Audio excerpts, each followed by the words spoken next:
Bonsoir, alors j'espère que vous êtes là au rendez-vous avec moi. Ce soir, je voulais vous présenter quelques techniques pour utiliser les nouveaux bruchots qu'on a dans le nouveau catalogue printemps-été. Donc les bruchots se présentent comme ça dans une boîte, une petite boîte en carton. On a 5 couleurs, donc du rouge, du orange, du bleu. Celui-là, c'est un mélange de vert clair avec quelques pigments colorés qui tapent sur le rouge. Celui-là, ça va être plutôt des pigments vert, marron, violet, donc ce qui donne du vert plus foncé. Alors déjà, la première chose à savoir quand vous recevez vos bruchots, c'est qu'il faut jamais enlever le petit truc que vous avez là, parce que c'est très volatile et très fin. Donc pour l'utiliser, vous avez simplement à piquer une épingle à l'intérieur. Et pour l'utiliser, juste à enlever et ça va sortir par le petit trou que vous avez fait là. D'accord? Donc du coup, voilà. Donc on a les 5 couleurs. Donc moi, je vais vous montrer quelques exemples que j'ai pu faire pendant les ateliers. Donc l'exemple de base, c'est pour travailler les fonds comme j'ai fait sur ce cadre que j'avais fait en atelier avec les enfants, entre autres, que je vais vous expliquer comment on va faire. Et une autre carte où là du coup on a fait le gaufrage avec les bruchots plus du coup le papillon qu'on a embossé à chaud et qu'on a fait aussi avec une technique d'aquarelle mais aussi avec les bruchots. Et je vous montrerai une quatrième technique aussi avec la pâte à embosser, mais ça je la ferai en même temps pour vous montrer. Donc la technique de base classique, donc qui reste pour faire les fonds de papier. Au départ, le papier à utiliser, c'est le papier automatiquement aquarelle. Vous allez avoir besoin de votre spray et de l'Aqua-Painter, en plus des bruchots bien sûr. Alors pour faire un fond, pour commencer, vous allez déjà sprayer de l'eau sur votre papier aquarelle. Donc n'hésitez pas avec la quantité, hein. Plus il y a de l'eau, plus ça pourra se dissoudre.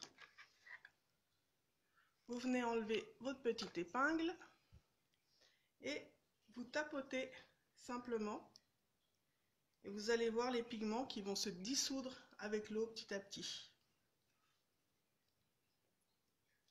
Alors après, selon le rendu que vous voulez, vous mettez la quantité que vous voulez.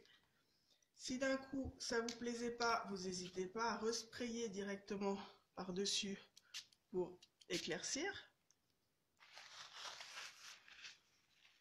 Ou même, à la rigueur, vous pouvez aussi prendre directement l'Aqua-Painter et venir pour que ça soit plus détaillé, pour obtenir plus un rendu personnel et pas laisser aléatoire au niveau des pigments.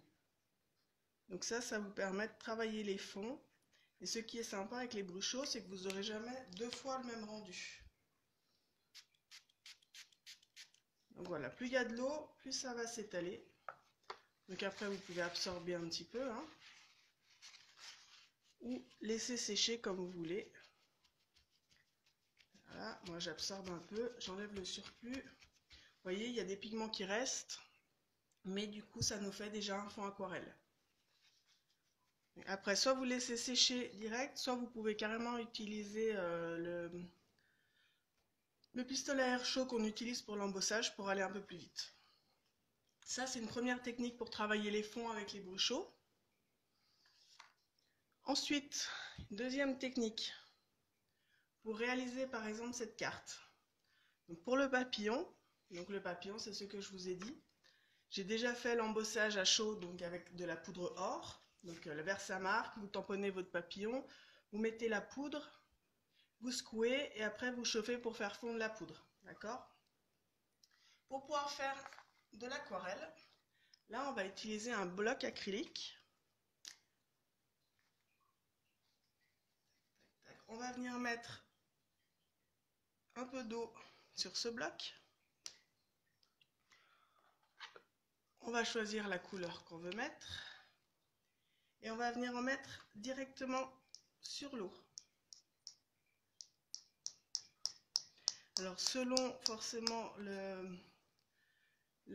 l'intensité de couleur que vous voulez, vous rajoutez plus ou moins de pigments et vous allez venir utiliser ça en aquarelle simplement pour coloriser votre papillon.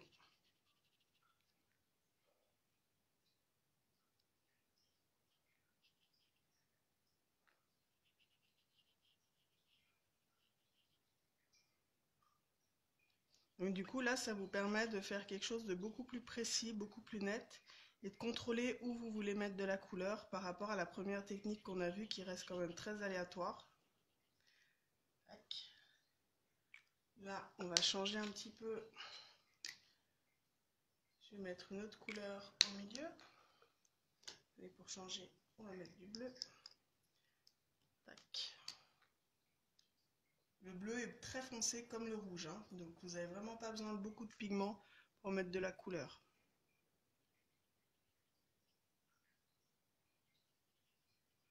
Une fois que vous avez fini de faire votre papillon en maîtrisant là où vous vouliez mettre de la couleur, vous pouvez à la rigueur même faire la technique par-dessus de qu'on a fait juste avant, c'est-à-dire rajouter un peu de pigment par-dessus votre papillon, donc vous mouillez et vous venez tapoter le brushot par-dessus pour que ça vous fasse aussi un peu de couleur aléatoire en mélangeant ces deux techniques au final. Donc soit après vous venez avec le pinceau, l'Aqua Painter, soit vous rajoutez le spray comme on a fait tout à l'heure.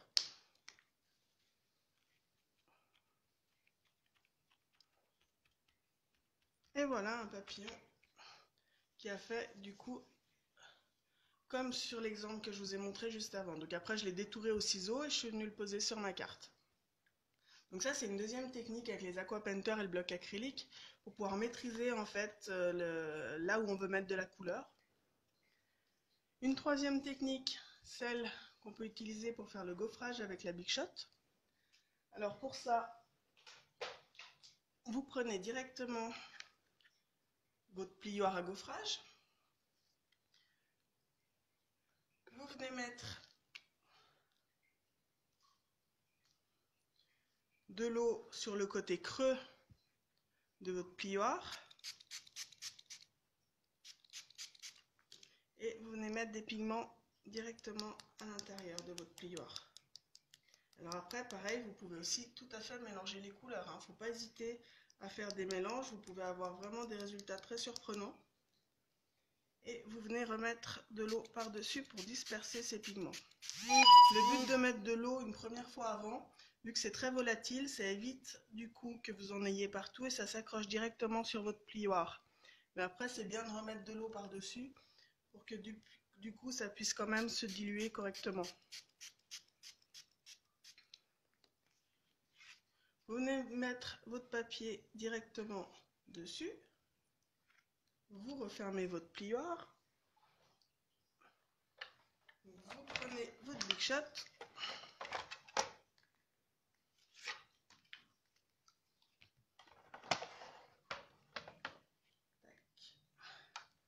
donc là c'est un gaufrage épais, donc on n'utilise qu'une plaque de plexi, hein, n'oubliez pas.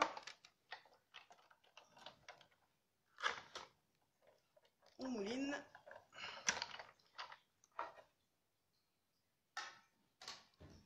Et quand vous ressortez, attendez que je juste la Big Shot pour vous montrer. Quand vous ressortez, vous obtenez un gaufrage directement colorisé et complètement aussi avec des couleurs aléatoires sur tout votre gaufrage. Donc après du coup soit votre résultat il vous plaît tel quel, ça se lave très bien à l'eau, hein. Il suffit juste de le rincer du coup derrière, vous verrez il y a tout qui part, ça va super bien. Soit du coup vous pouvez aussi recontinuer comme on a fait avant en rajoutant des pigments vous-même si du coup vous trouvez qu'il en manque à certains endroits. Vous voyez celui-là, celui que je disais tout à l'heure, le vert foncé avec le marron, il y a des pigments violets qui viennent se mettre aussi. Vous les voyez là du coup? C'est un mélange de pigments en fait, un pigment de couleur. Tac. Pour mettre un peu de couleur. Et voilà un fond gaufré, du coup, original, qui vous permet de faire aussi des techniques aquarelles avec les gaufrages.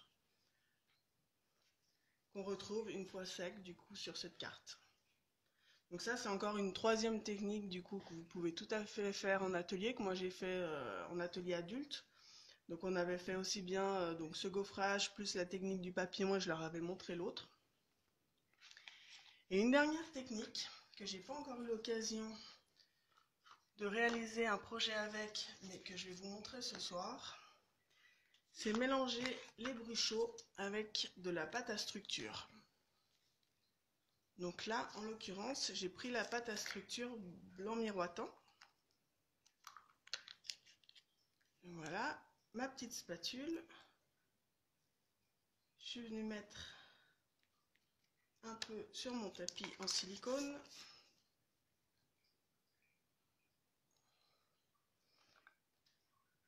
Et je vais venir mettre des pigments directement sur ma pâte à structure.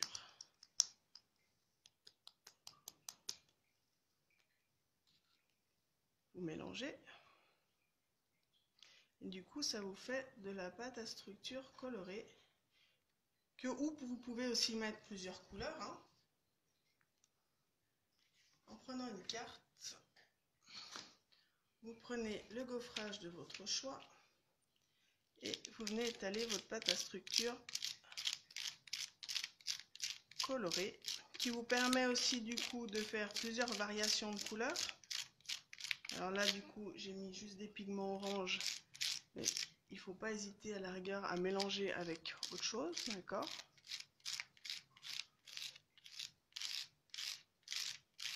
Donc plutôt qu'utiliser l'encre à mélanger avec la pâte à structure, là on peut utiliser directement les bruchots. Et voilà le résultat. Donc du coup, vu que c'est du blanc miroitant, je ne sais pas si vous arrivez à voir que ça brille quand même un petit peu. Alors par contre, pour cette technique, on peut tout à fait l'utiliser sur du papier murmure blanc normal. Les trois autres techniques, on les utilise sur du papier aquarelle parce qu'on utilise vraiment beaucoup d'eau. Par contre, pour la pâte à structure, on peut tout à fait l'utiliser sur du papier murmure blanc sans souci parce que du coup, il n'y aura pas cette absorption d'eau qu'il y a besoin sur les autres techniques. Voilà, donc 4 nouvelles techniques à utiliser avec les bruchots. J'espère que du coup, ça vous a plu et puis que vous allez pouvoir les utiliser vous-même et me montrer plein de beaux projets avec. Je vous souhaite une bonne soirée.